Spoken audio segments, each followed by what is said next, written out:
Hello students, I welcome you all to the e-content of Management Accounting. We were in second chapter, that is Financial Analysis and Interpretation. This is the 16th session. In this session, I'll show you how to prepare common size financial statements. In previous session, I showed you how to prepare comparative financial statements. Now we shall move on to common size financial statement. ಹಿಂದಿನ ಸೆಷನ್ನಲ್ಲಿ ನಾನು comparative financial ಸ್ಟೇಟ್ಮೆಂಟ್ನ ಯಾವ ರೀತಿ ಮಾಡೋದು ಅಂತ ತೋರಿಸಿದ್ದೆ. Comparative financial statement ಅಂತ ಹೇಳಿದಾಗ minimum ನಮಗೆ 2 years data ಬೇಕಾಗತ್ತೆ. ಆ 2 ಇಯರ್ಸ್ ಡೇಟಾನು ಸೈಡ್ ಬೈ ಸೈಡ್ ಕಾಲಮ್ನಲ್ಲಿ ಹಾಕ್ಕೊಳ್ತೀವಿ. ಇನ್ಕ್ರೀಸ್ ಆರ್ ಡಿಕ್ರೀಸ್ನ ನೆಕ್ಸ್ಟ್ ಕಾಲಮು, ಆ ಪರ್ಸೆಂಟೇಜ್ ಆಫ್ ಇನ್ಕ್ರೀಸ್ ಆರ್ ಡಿಕ್ರೀಸ್ನ ಲಾಸ್ಟ್ ಕಾಲಮು, ಒಟ್ಟು 5 ಕಾಲಮ್ಸ್ ಇರುವಂತಹ ಟೇಬಲ್ನ ನಾವು ಮಾಡ್ಕೊಳ್ತೀವಿ. ಈಗ ಕಾಮನ್ ಸೈಜ್ ಫೈನಾನ್ಷಿಯಲ್ ಸ್ಟೇಟ್ಮೆಂಟ್ ಅಂತ ಹೇಳಿದಾಗ common size financial statement is a type of vertical analysis. Financial data are shown in vertical form. Percentages are known as, ಅಂದರೆ ಪರ್ಸೆಂಟೇಜನ್ನು ಇಲ್ಲಿ ಏನು ಮಾಡ್ತೀವಿ ಅಂತ ಹೇಳಿದ್ರೆ ವರ್ಟಿಕಲ್ ಫಾರ್ಮ್ನಲ್ಲಿ ತೋರಿಸ್ತೀವಿ. It is a statement wherein all figures are converted into a common unit by expressing them as a percentage of key figures in the statement. ಆ ಸ್ಟೇಟ್ಮೆಂಟ್ನಲ್ಲಿ financial ಸ್ಟೇಟ್ಮೆಂಟ್ನಲ್ಲಿ ಯಾವುದನ್ನಾದರೂ ಒಂದನ್ನು ನಾವು ಇಂಪಾರ್ಟೆಂಟ್ ಐಟಮ್ ಅಂತ ಕನ್ಸಿಡರ್ ಮಾಡಿಬಿಟ್ಟು ಅದನ್ನು ನಾವು 100 ಅಂತ ಇಟ್ಕೊಳ್ತೀವಿ. ಬೇರೆ ಎಲ್ಲ ಐಟಮ್ಸ್ನೂ ಅದಕ್ಕೆ ನಾವು ಕಂಪೇರ್ ಮಾಡ್ತಾ ಹೋಗ್ತೀವಿ. ಇದ್ರೆ ಸಾಮಾನ್ಯವಾಗಿ ನಾವು ಯಾವುದನ್ನೆಲ್ಲ 100 ಅಂತ ಕನ್ಸಿಡರ್ ಮಾಡ್ತೀವಿ ಅಂತ ಹೇಳಿದ್ರೆ ಟೋಟಲ್ ಅಸೆಟ್ಸ್ ಮತ್ತು ಟೋಟಲ್ ಲಯಬಿಲಿಟೀಸು, ಅದಾದಮೇಲೆ ಸೇಲ್ಸ್ನ, ಈ ರೀತಿ ಇದನ್ನು ನಾವು 100 ಅಂತ ಇಟ್ಕೊಳ್ತೀವಿ. Common size financial statements are also known as component percentage statements or 100% statements, because each statement is reduced to the total of 100% and each item is expressed as percentage of the total of 100. ನಾವು common size financial ಸ್ಟೇಟ್ಮೆಂಟ್ನ ಬೇರೆ ಬೇರೆ ಹೆಸರಿಂದ ಕೂಡ ಕರಿತೀವಿ. ಒಂದು ಅದು component percentage statement ಅಂತ, ಇನ್ನೊಂದು 100% ಸ್ಟೇಟ್ಮೆಂಟ್ ಅಂತ. ಯಾತಕ್ಕೋಸ್ಕರ ನಾವು ಈ ಥರ ಕಾಂಪೊನೆಂಟ್ ಪರ್ಸೆಂಟೇಜ್ ಅಂತ ಅಥವಾ 100% ಸ್ಟೇಟ್ಮೆಂಟ್ ಅಂತ ಕರಿತೀವಿ ಅಂತ ಹೇಳಿದ್ರೆ, ನಾವು ಆ ಸ್ಟೇಟ್ಮೆಂಟ್ನಲ್ಲಿ ಯಾವುದಾದ್ರೂ ಒಂದು ಐಟಮ್ನ 100 ಅಂತ ಕನ್ಸಿಡರ್ ಮಾಡಿ ಆ 100ಗೆ ಕಂಪೇರ್ ಮಾಡಿಕೊಂಡು ಬೇರೆದೆಲ್ಲದನ್ನು ಪರ್ಸೆಂಟೇಜಲ್ಲಿ ಎಕ್ಸ್ಪ್ರೆಸ್ ಮಾಡೋದ್ರಿಂದ ಇದನ್ನು ಕಾಂಪೊನೆಂಟ್ ಪರ್ಸೆಂಟೇಜ್ ಅಂತ ಕರಿತೀವಿ, ಮತ್ತು 100% ಸ್ಟೇಟ್ಮೆಂಟ್ಸ್ ಅಂತ ಕರಿತೀವಿ. ಕಾಂಪೊನೆಂಟ್ ಪರ್ಸೆಂಟೇಜ್ ಅಂತ ಹೇಳಿದ್ರೆ ಒಂದು ಕಾಂಪೊನೆಂಟ್ನ ನಾವು ಪರ್ಸೆಂಟೇಜ್ ಅಂದರೆ 100 ಅಂತ ಕನ್ಸಿಡರ್ ಮಾಡ್ತೀವಿ, ಅದಕ್ಕೋಸ್ಕರ.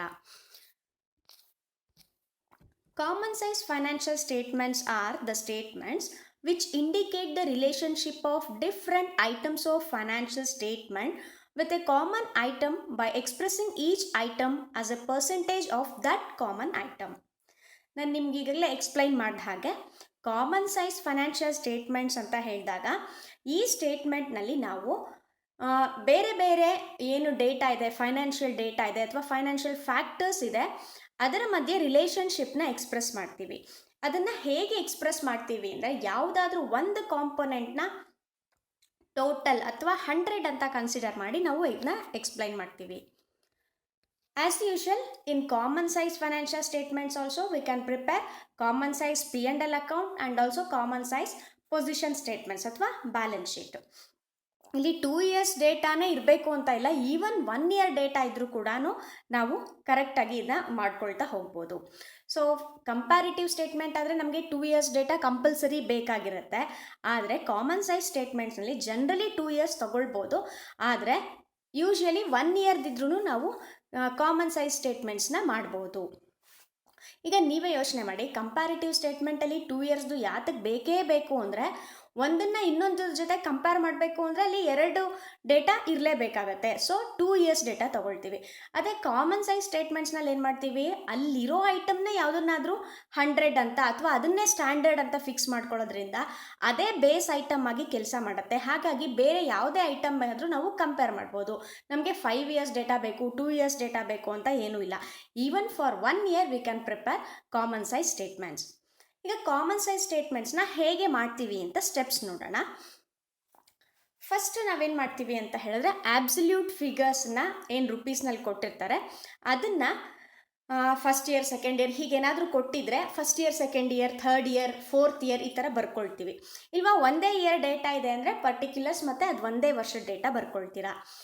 ಎಷ್ಟೊಂದು ಸಲ ನಿಮಗೆ ಎಕ್ಸಾಮ್ನಲ್ಲಿ ಏನಾಗಿರುತ್ತೆ ಅಂತ ಹೇಳಿದ್ರೆ 4-5 ವರ್ಷದ ಡೇಟಾ ಕೊಟ್ಬಿಟ್ಟು ಕಾಮನ್ ಸೈಜ್ ಸ್ಟೇಟ್ಮೆಂಟ್ಸ್ನ ಮಾಡಿ ಅಂತ ಹೇಳ್ಬೋದು. ಆವಾಗ 4-5 ವರ್ಷದ್ದು ಡೇಟಾನ ನಾವು ಕಾಲಮ್ನಲ್ಲಿ ಬರ್ಕೊಳ್ತೀವಿ. Choose a common base as 100. ಅಂದರೆ ಯಾವುದನ್ನು ನಾವು 100 ಅಂತ ಇಟ್ಕೊಳ್ತೀವಿ ಅಂತ ಅದನ್ನ ನಾವು ಆ ಫಿಗರ್ ಹತ್ರ ನಾವು 100 ಅಂತ ಬರ್ಕೊಳ್ತೀವಿ. ಫಾರ್ ಎಕ್ಸಾಂಪಲ್ ಇವಾಗ ಬೇರೆ ನಮಗೆ ಇಷ್ಟ ಬಂದಿದ್ದನ್ನು 100 ಅಂತ ಇಟ್ಕೊಳ್ಳೋಂಗಿಲ್ಲ. P&L ಅಕೌಂಟಲ್ಲಿ ಸೇಲ್ಸ್ 100 ಆಗಿರುತ್ತೆ. ಅಸೆಟ್ಸ್ ಬ್ಯಾಲೆನ್ಸ್ ಶೀಟಲ್ಲಿ ಟೋಟಲ್ ಅಸೆಟ್ಸು 100 ಆಗಿರುತ್ತೆ. ಅದೇ ರೀತಿ ಟೋಟಲ್ ಲಯಬಿಲಿಟಿ 100 ಆಗಿರುತ್ತೆ. You know that both assets and liabilities will be equal. ಅದೆರಡರದ್ದು ಟೋಟಲ್ ಈಕ್ವಲ್ ಆಗಿರುತ್ತೆ. ಸೊ ಅದೆರಡು 100 ಆಗಿರುತ್ತೆ. ಬೇರೆ ಎಲ್ಲ ಕಾಂಪೊನೆಂಟ್ನು ನಾವು ಅದರ ಪರ್ಸೆಂಟೇಜ್ ಆಗಿ ಎಕ್ಸ್ಪ್ರೆಸ್ ಮಾಡ್ತೀವಿ. ಒಂದ್ಸಲ ನಾವು ಈ ಆಬ್ಸಲ್ಯೂಟ್ ಫಿಗರ್ಸ್ನ ಬರ್ಕೊಂಡಾದ್ಮೇಲೆ ಅಲ್ಲಿರೋ ಅಂತಹ ಬೇರೆ ಬೇರೆ ಐಟಮ್ಗೆ ಕಂಪೇರ್ ಮಾಡ್ತಾ ಹೋಗ್ತೀವಿ. ಅದನ್ನು ನಾವು ಥರ್ಡ್ ಕಾಲಮ್ನಲ್ಲಿ ಬರಿತೀವಿ.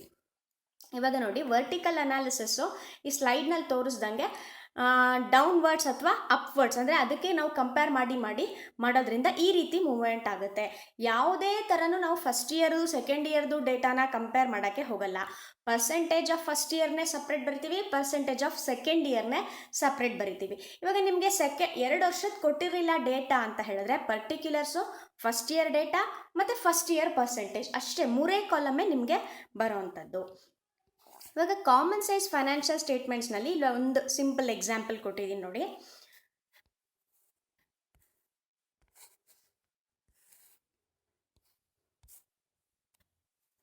ಇವಾಗ ಸೇಲ್ಸ್ನ ತಗೊಳ್ಳೋಣ. ಸೇಲ್ಸ್ ಏನಾಗಿದೆ ಅಂದರೆ ಫಸ್ಟ್ ಇಯರ್ನಲ್ಲಿ ನಮಗೆ 500 ಇದೆ ಮತ್ತು ಆಪ್ರೇಟಿಂಗ್ ಎಕ್ಸ್ಪೆನ್ಸಸ್ಸು 250 ಇದೆ. ಸೇಲ್ಸ್ನ ನಾವು ಇಲ್ಲಿ ಗಮನಿಸಿ, ಸೇಲ್ಸ್ನ ನಾವೇನಂತ ಅಂದ್ಕೊಂಡಿದ್ದೀವಿ, ಪರ್ಸೆಂಟೇಜ್ ಆಫ್ ಫಸ್ಟ್ ಇಯರ್ನಲ್ಲಿ ನೋಡಿ 100 ಅಂತ ಅಂದ್ಕೊಂಡಿದ್ದೀವಿ. ಸೇಲ್ಸು 100 ಆದರೆ ಆಪ್ರೇಟಿಂಗ್ ಎಕ್ಸ್ಪೆನ್ಸಸ್ ಎಷ್ಟಾಗುತ್ತೆ ಅಂತ 250 ಡಿವೈಡೆಡ್ ಬೈ 500 ಇಂಟು 100 ಅಂತ ಮಾಡ್ತೀವಿ. ಆವಾಗ ನಮಗೆ ಸಿಗೋದು 50% ಅಂತ.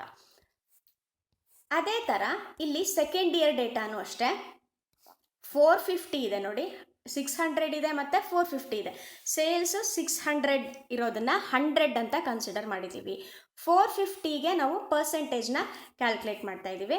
450 ಡಿವೈಡೆಡ್ ಬೈ 600 ಇಂಟು 100 ಮಾಡಿದಾಗ ನಮಗೆ 75% ಸಿಕ್ಕಿದೆ. ಸೊ ಈ ರೀತಿ ನಾವೇನು ಮಾಡ್ತೀವಿ ಅಂತ ಹೇಳಿದ್ರೆ ಡೇಟಾನ ನಾವು ವರ್ಟಿಕಲ್ ಆಗಿ ಕಂಪೇರ್ ಮಾಡ್ಕೊಳ್ತಾ ಹೋಗ್ತೀವಿ. ಈಗ ಕಾಮನ್ ಸೈಜ್ ಸ್ಟೇಟ್ಮೆಂಟ್ಸ್ದು ಅಡ್ವಾಂಟೇಜಸ್ ಏನು ಅಂತ ನೋಡೋಣ. Common size statements helps to ascertain the relative importance of the item contained in the financial statement. Financial ಸ್ಟೇಟ್ಮೆಂಟ್ಸ್ನಲ್ಲಿ ಇರುವಂತಹ ಬೇರೆ ಬೇರೆ ಫ್ಯಾಕ್ಟರ್ಸ್ ಜೊತೆ ರಿಲೇಟಿವ್ ಇಂಪಾರ್ಟೆನ್ಸ್ ಏನದರದು ಅಂತ ನಾವು ಕಂಡುಹಿಡಿಬೋದು. ಫಾರ್ ಎಕ್ಸಾಂಪಲ್ ಇವಾಗ ಲಾಂಗ್ ಟರ್ಮ್ ಲಯಬಿಲಿಟೀಸ್ ಅಂತ ಕನ್ಸಿಡರ್ ಮಾಡೋಣ.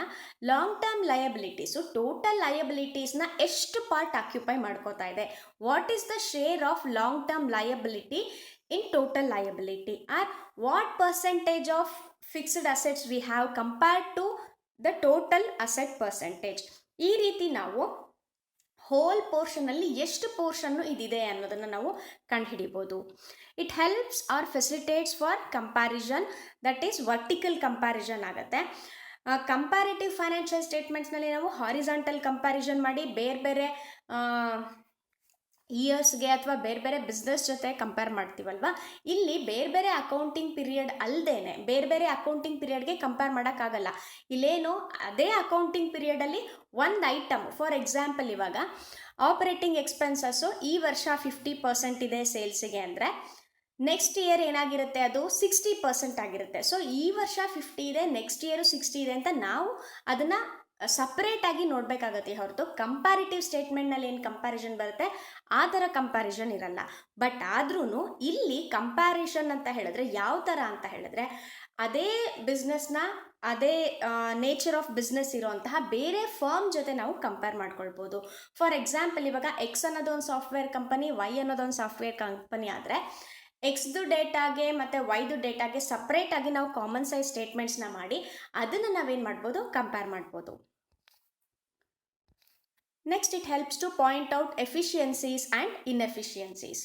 ನಮಗೆ ಈಸಿಯಾಗಿ ಗೊತ್ತಾಗೋಗುತ್ತೆ. ಎಸ್ಪೆಷಲಿ ನಾವು ಇನ್ಕಮ್ ಸ್ಟೇಟ್ಮೆಂಟ್ ಮಾಡೋ ಹೊತ್ತಿಗೆ ಎಕ್ಸ್ಪೆನ್ಸಸ್ದು ಎಷ್ಟು ಪರ್ಸೆಂಟೇಜ್ ಇದೆ ಮತ್ತು ಯಾವ expense, whether it is operating expense or non operating expenses or what is the portion of the expense which is occupying more ಅನ್ನೋದು ನಮಗೆ ಈಸಿಯಾಗಿ ಗೊತ್ತಾಗುತ್ತೆ.